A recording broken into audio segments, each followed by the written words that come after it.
Hello বন্ধুরা, সবাই কেমন আছো? আজ আমি তোমাদের দই চিকেন বানানোর রেসিপি দেখাবো। প্রথমে দেখো আমি তোমাকে উপকরণগুলো দিয়ে দিলাম কী কী বানানোর জন্য লাগবে।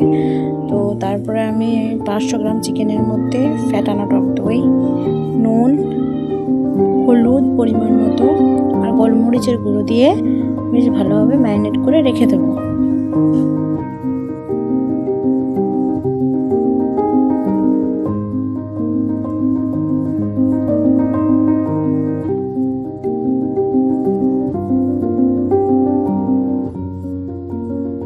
তারপরে দেখো ম্যারিনেট করার কিছুক্ষণ পর আমি এদিকে কড়াইয়ে সাদা তেল দিলাম। তারপরে আমি আসলে মাংসের মধ্যে আলু দেবো, তো ওই জন্য আলুগুলো আমি আর কি ভেজে নিচ্ছি। হলুদ মাখিয়ে রেখেছিলাম আলুগুলো বেশ লাল লাল করে ভেজে আমি তুলে নিচ্ছি।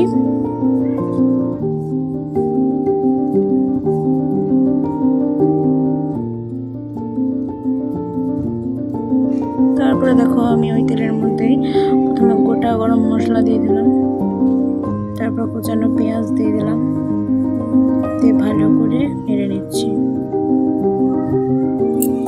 পেঁয়াজটা লাল লাল করে ভেজে নিয়ে তার মধ্যে টমেটো দিয়ে দিলাম, সামান্য পরিমাণ নুন দিয়ে দিলাম যাতে টমেটোটা বেশ গলতে সুবিধা হয়। টমেটোটা গলে যাওয়ার পর ওর মধ্যে আমি কাঁচা লঙ্কা, আদা রসুনের পেস্ট দিয়ে দিলাম, জিরে গুঁড়ো, ধনে গুঁড়ো, গরম মশলা, মিট মশলা, হলুদ সামান্য সব দিয়ে দেখো ভালো করে মশলাটা কষে নিচ্ছি। তারপরে মশলায় যে মাংসটা ম্যারিনেট করে গেছিলাম সেই মাংসটা দিয়ে ভালো করে কষে নিচ্ছি।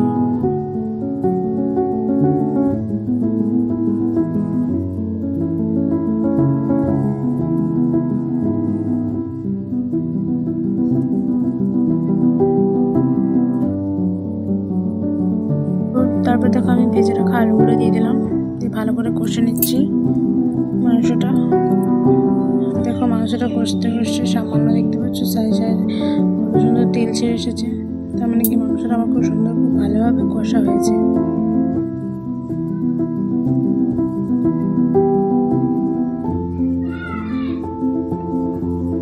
মাংসটা ভালোভাবে কষা হয়ে গেলে তার মধ্যে আমি পরিমাণ মতন জল দিয়ে দেবো। মাংসটা ভালোভাবে কষানো হয়েছে, ওই জন্য আমি পরিমাণ মতন জল দিয়ে দেখো তাও ওখানে ভালোভাবে কষছি আর কি। এবারে মাংসটার মধ্যে পরিমাণ মতন জল দিয়ে দিলাম, ব্যাস এরপরে ঢাকা দিয়ে দেবো। মাংসটা ভালোভাবে সিদ্ধ হয়ে এলেই তারপরে মাংসটা দেখতে পাচ্ছ অনেকক্ষণ 20-30 মিনিট 40 মিনিটের পরই মাংসটা বেশ ভালোভাবে ফুটে এসেছিলো এবং সিদ্ধ হয়ে এসেছিলো। তো তারপরে আমি ধনেপাতা দিয়ে দিলাম, ধনেপাতাগুলো দিয়ে করে বেশ ভালোভাবে নাড়িয়ে নিয়েছি। এবার আমাদের দই কষা দই চিকেন আমাদের রেডি হয়ে গেছে।